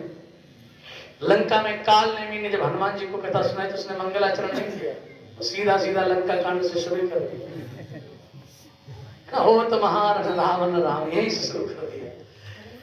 मंगलाचरण बहुत आवश्यक है, और भगवान शंकर का जो मंगलाचरण है वो श्रीमद् भागवत जी का मंगलाचरण है। इसीलिए कहा तुलसीदास जी, नाना प्राण निगमागम सम्मतम, नाना प्राणों का जो सार तत्व है वो रामचरितमानस में। श्रीमद् भागवत का जो व्यास जी ने जो मंगलाचरण किया है, भागवत लिखते हुए सबसे पहला जो उन्होंने मंगलाचरण बोला है वो जन्माद्यस्य हितोन्वयादितरतश्चार्थे स्वविज्ञस्वराट् तेने ब्रह्म हृदय याति कवये मुह्यन्ति यत्सूरयः तेजो वारि मृदाम यथा विनिमयो यत्रा त्रिशर्गो मृषा धामना स्वेन सदा निरस्तकुहकं सत्यम परम धीमहि। वो जो मंगलाचरण है श्रीमद् भागवत जी का, बिल्कुल वैसा ही मंगलाचरण यहाँ भगवान शंकर कर रहे हैं। सबसे पहले उन्होंने श्री राम जी को प्रणाम किया। क्या बोले? बोले झूठे सत्य जाहि बिन जाने, अजिमि भुजंग बिनु रज पहचाने। अजहि जाने जग जाई हेराई, जागे जथा सपन भ्रम जाई। वंदो बाल रूप सोई रामो, सब सिद्धि सुलभ जपत जसि नामो। बोले मंगल भवन अमंगल हारी, द्रवो सुदशरथ अजिर बिहारी। ये करी प्रणाम राम ही त्रिपुरारी, हर्षि सुधा सम गिरा उचारी। क्या सुंदर मंगलाचरण किया शंकर जी। श्री राम जी को प्रणाम किया। कौन से राम? राम क्या करते हैं? राम को हम क्यों प्रणाम करें? इनकी क्या महिमा है? देखो कहां से शुरुआत करते शंकर जी। शंकर जी ज्ञानियों में अग्रगण्य हैं, ज्ञानियों के भी आचार्य हैं, इसलिए वो ज्ञान घाट के आचार्य। मानस में 4 घाट है ना, भक्ति, कर्म, शरणागति और ज्ञान। सबसे पहला घाट ज्ञान का ही है, और भगवान शंकर ज्ञानियों में अग्रगण्य है। भगवान शंकर उस वेदांत का जो सिद्धांत है वहां से मंगलाचरण प्रारंभ करके लाते हैं। बड़ा कठिन है माना, सामान्य लोगों की समझ से परे है। इसलिए हम लोग एक ही चौपाई, इस पूरे मंगलाचरण में 4 चौपाइयां हैं, तो हम लोग सबसे आखिरी वाली बोल लेते हैं। कौन से? मंगल भवन अमंगल हारी, द्रवो सुदशरथ अजिर बिहारी। इतना ही आपके लिए पर्याप्त है। बाकी 3 तो बहुत खोपड़ी खराब होगी आपकी, उसका अर्थ करो। बोले झूठे हो सत्य, झूठे हो सत्य जाहि बिनु जाने, जिमि भुजंग बिनु रज पहचाने। अच्छा एक बात सोचो, आप किसी अपने घर गए, आपने अपना कमरा खोला, अंधेरा था, बहुत अंधेरा भी नहीं था, ज्यादा होगा तो कुछ दिखेगा, थोड़ा थोड़ा अंधेरा था, धुंधलापन था। आपने कमरा खोला तो उसमें लगा कि एक सांप बैठा हुआ, सांप पड़ा हुआ है कमरे में, सर्प दिखा। अब तुम डर गए कि नहीं डर गए? सांप को देखा, लगा कि सांप है, तुम्हें एकदम से डर लगा, पसीना आया, भयभीत तो आप घुसोगे नहीं जल्दी कमरे, बाहर आ गए, सांप है। अच्छा ये बताओ, अब ये सांप जाएगा कैसे? अगर तुम 108 बार हनुमान चालीसा पढ़ो बाहर, सांप चला जाएगा, क्योंकि वहां सांप नहीं था, रस्सी थी, रस्सी पड़ी हुई थी टेढ़ी मेढ़ी, और तुम्हें लगा कि सांप है।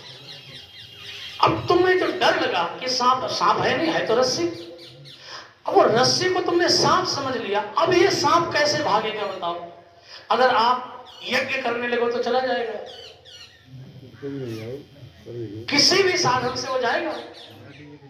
वो एक ही साधन है, आप पहले उस कमरे में उजाला करें। जैसे कमरे में प्रकाश होगा तो समझ में आ जाएगा कि ये सांप नहीं था, ये मेरा भ्रम था, ये गलती थी, तो सारा दर्द समाप्त हो जाएगा, सारी समस्या मिट जाएगी। इसी प्रकार हमें आपको जो लगता है कि ये भुजंग है, ये सर्प है, लेकिन वो रस्सी है, तुम्हें भ्रम हो गया है। देखो संसार सर्प की भांति है वो भगवान का ही स्वरूप। इसलिए भगवान शंकर जी कहते झूठे हो सत्य जाहि बिनु जाने, जिमि भुजंग बिनु रज पहचाने। हम जो साधन करते हैं वो उस रस्सी में जो सांप दिखाई पड़ता है, उस सर्प को भगाने के लिए हम तमाम प्रकार के योग साधन कर रहे हैं, उनसे तो वो भागेगा नहीं, भागेगा ज्ञान होने पर। इसी प्रकार जो ये संसार है, ये संसार सर्प की तरह है। अच्छा इस संसार से पार जाने के तुम तमाम उपाय करते हो कि नहीं? गंगा नहाते हो, पूजा पाठ करते हो, भगवान का भजन करते हो। अच्छा गुरु क्यों बनाते हो बताओ? गुरु काय के लिए बनाते हो? ताकि संसार मिट जाए, भगवान मिल जाए।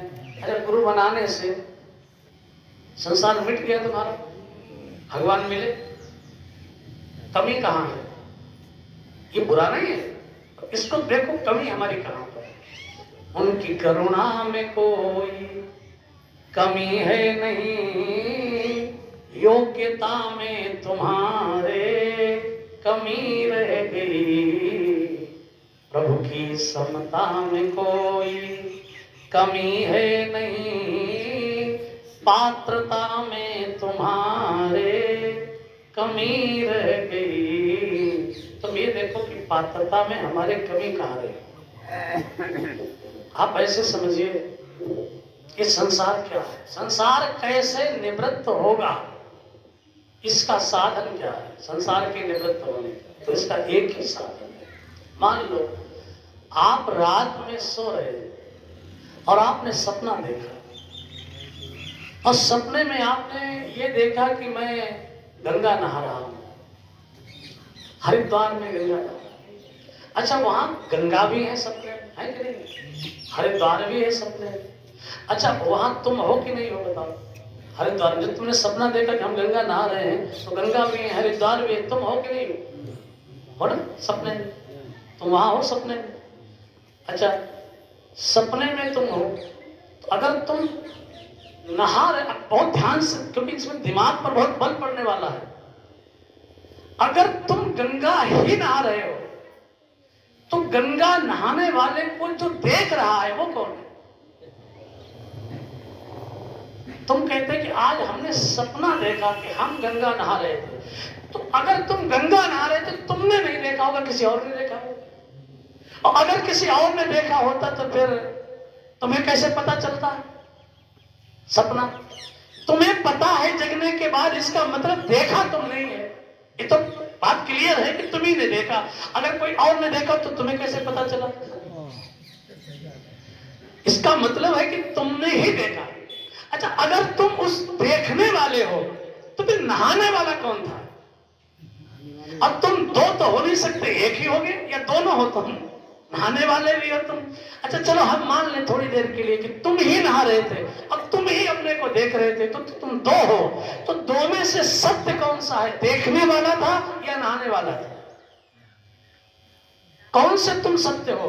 जो तुम नहा रहे थे वो सत्य हो, या जो तुम देखने वाले तुम थे वो सत्य है? दोनों तुम में से कौन सा तुम सत्य है? देखने वाला सत्य है, क्योंकि नहाने वाला तो सपना हटने पर वो मिट गया, वो चला गया। लेकिन जो देख रहा था वो अभी भी सपने के बाद भी है। इसका मतलब तुम कौन हो? देखने वाले। और दिखने वाले जो तुम थे वो क्या था? वो तुम्हारा भ्रम था, वो अज्ञान था, वो भ्रम था, वो संदेह था, वो मोह था, वो तुम थे नहीं। वहां लगता था कि तुम वहां हो नहीं। इसी प्रकार अब मैं आपसे पूछता हूं कि तुम यहाँ कथा सुन रहे हो, सुन रहे कि नहीं सुन रहे? कथा सुन रहे हो? अच्छा, कथा सुन रहे हो और क्या क्या सुन रहे हो और क्या नहीं सुना, इसे कोई देख रहा है कि नहीं?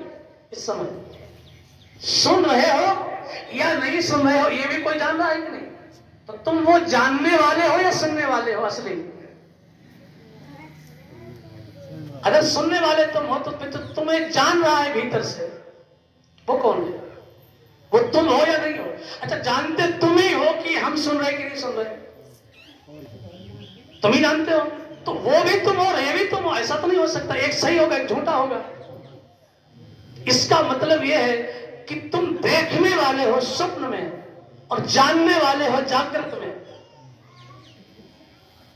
वहां जैसे तुम नकली नहा रहे थे, वो संशय था, क्या?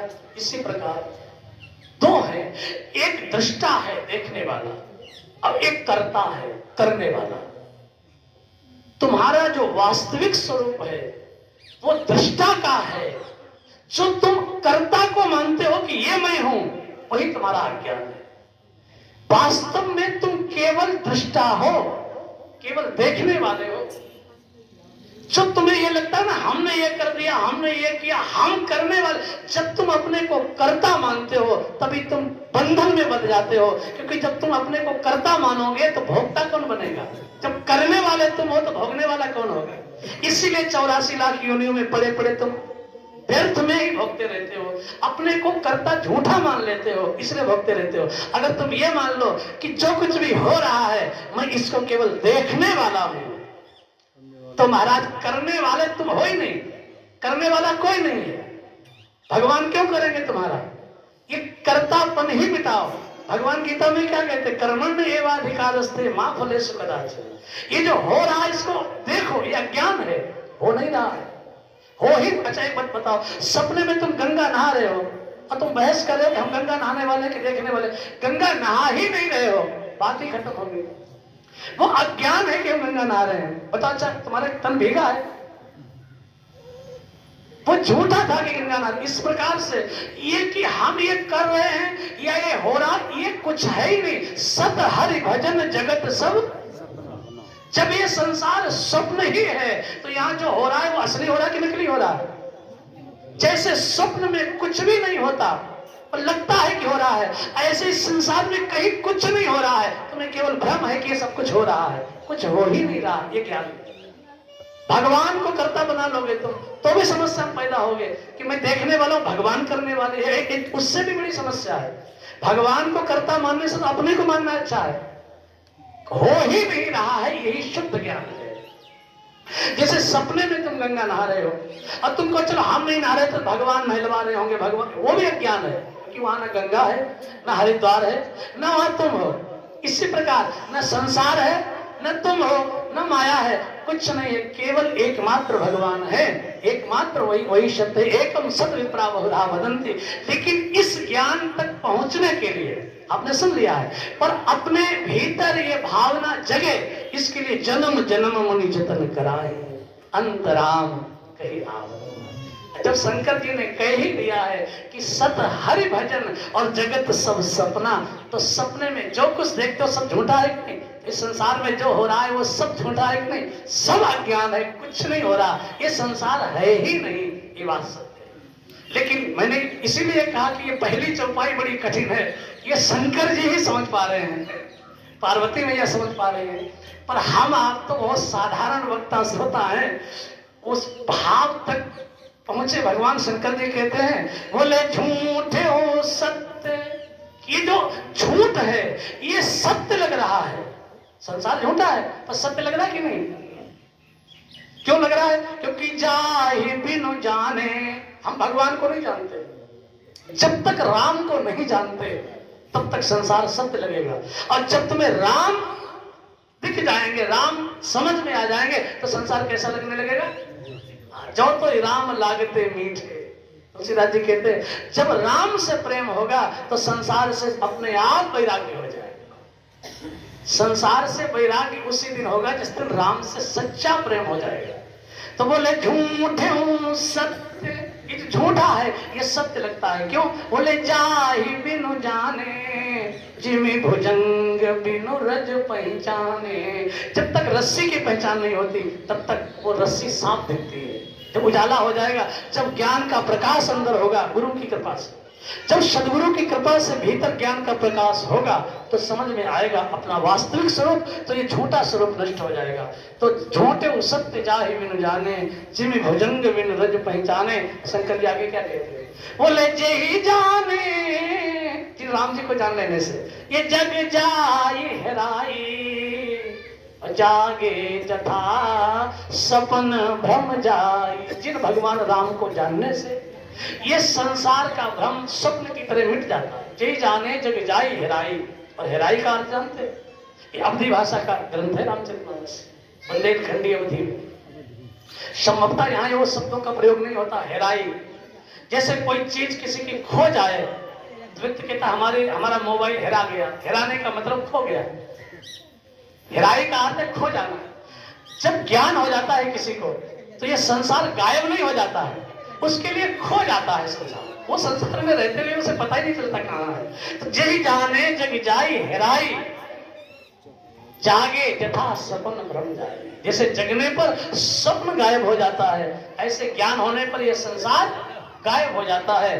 बंदहु बाल, अब जिनकी कृपा से होता है वो कौन है? श्री राम। और राम कौन है? भगवान शंकर के जो राम है वो इष्ट है। और कैसे राम?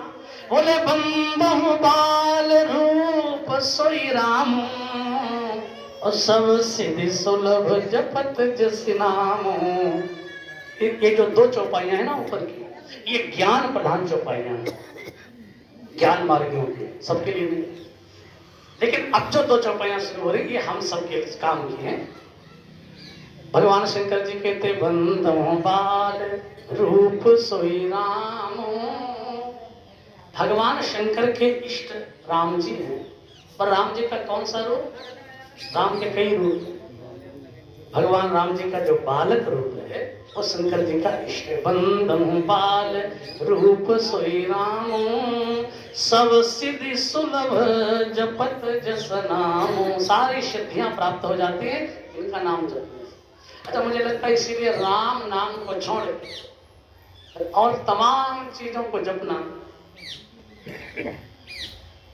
हमको लगता है कि ये मंत्र इस चीज का है, ये मंत्र इस चीज का है, ये मंत्र इस चीज का है, अलग अलग भी लोग जपते रहते हैं। और मुझे लगता है कि केवल एक ही नाम सब सिद्ध सुलभ जपत जस नाम, जिनका नाम स्मरण करने से सारी सिद्धियां सुलभ हो जाती हैं। इसलिए श्री राम नाम को छोड़कर और क्या जपा जाए। भगवान शंकर जी कहते हैं उन राम जी की मैं वंदना करता हूँ।